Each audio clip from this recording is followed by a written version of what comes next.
Rasa Keadilan, di mana menghadirkan informasi terkini, terpercaya, dan mendalam untuk Anda. Hari ini kita akan mengangkat sebuah realitas yang menggugah hati tentang sebuah aksi di tengah hiruk-pikuk kota Bandung. Beberapa mahasiswa telah menjalankan aksi mereka dengan turun ke jalan bukan untuk berdemo dengan pengikat suara, tapi dengan diam yang lebih lantang dari teriakan. Mereka memperagakan kehidupan anak-anak yang terabaikan dan terlantarkan, ya, di mana anak-anak yang menjadi korban sebuah eksploitasi.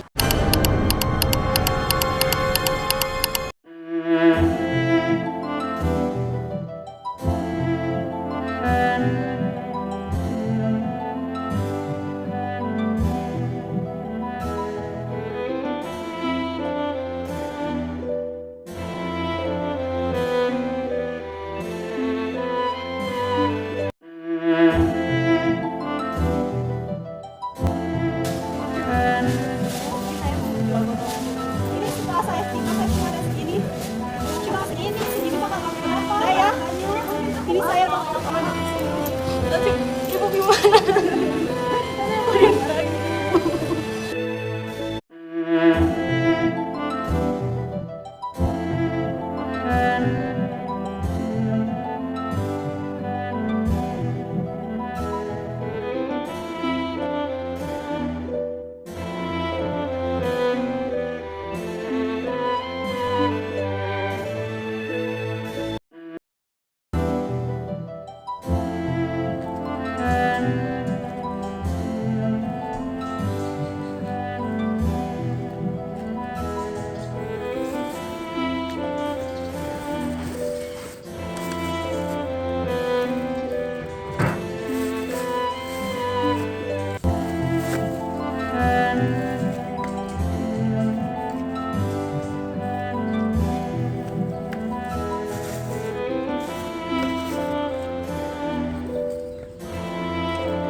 Jadi setelah aku melakukan cosplay sebagai pemulung yang dieksploitasi atau anak yang dieksploitasi, aku ngerasa kayak susah loh untuk nyari botol, belum dari cuacanya, belum dari kayak misalnya di tempat yang pertama emang gak dapet gitu, terus cari botol yang punya nilai jual atau yang bisa dijual itu gak segampang itu loh. Terus kalau misalnya kita botol tuh kita nggak tahu loh isi botol tuh udah expired atau dari kapan atau misalnya isinya bahaya. Soalnya kemarin aku sempat nyari botol terus aku ambil ternyata isinya bensin gitu.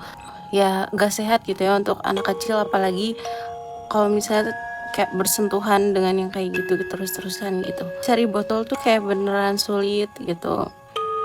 Aku pikirin kayak dia hargain berapa sih, cukup gak ya untuk memenuhi kayak perut aku gitu. Udah jalan-jalan jauh apalagi di terik panas kan, apalagi aku kemarin keluar kayak di jam-jam yang panas gitu loh. Misalnya nggak dapet tuh kayak merasa kayak aduh, kayak kadang tuh ngerasa gimana ya, feel kayak ngerasa kayak aduh panik bukan panik sih sebenarnya, kayak nggak enak gitu kalau misalnya nggak dapet banyak, terus kayak selalu berharap gitu di tempat-tempat lainnya semoga ada botol kayak nggak tenang gitu. Terus kalau misalnya hasilnya nggak sesuai, sedih gitu. Oke, setelah saya melakukan kegiatan berjualan tisu di jalan, saya berpendapat bahwa tidak mudah untuk kita melakukan kegiatan itu, apalagi kegiatannya dilakukan oleh anak-anak. Menurut saya pribadi juga effort yang kita keluarkan itu tidak sebanding dengan apa hasilnya. Karena saya juga sudah mencari toko yang menjual tisu dengan harga yang paling murah, dan jika tisu tersebut itu dijual dengan harga 5.000, itu sangat sedikit margin yang bisa diambil. Belum lagi motif anak-anak yang berjualan tisu di jalan beda-beda. Ada yang memang ingin membantu keluarganya untuk mendapat penghasilan tambahan, dan ada juga yang dipaksa oleh keluarganya untuk berjualan bahkan sampai malam di jalanan. Setelah saya melakukan cosplay ini, saya menjadi tahu bagaimana rasanya anak-anak jalanan di luar sana melakukan pekerjaan yang berat ini. Yang pertama, pastinya mereka menahan rasa malu karena pekerjaan ini dilakukan di luar dan banyak masyarakat yang melihat mereka. Pekerjaan ini juga tidak bisa langsung mendapatkan hasil.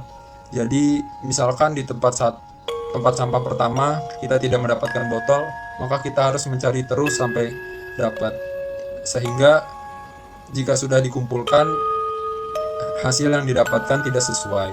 Dari pengalaman ini, aku jadi sadar bahwa eksploitasi anak di Indonesia adalah nyata.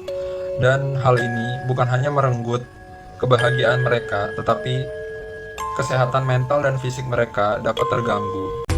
Dari Studio Berita, saya Syifa Nabila mengajak Anda semua untuk tidak hanya melihat, tetapi juga bertindak. Karena di tangan kitalah masa depan mereka dipertaruhkan. Sekian, terima kasih.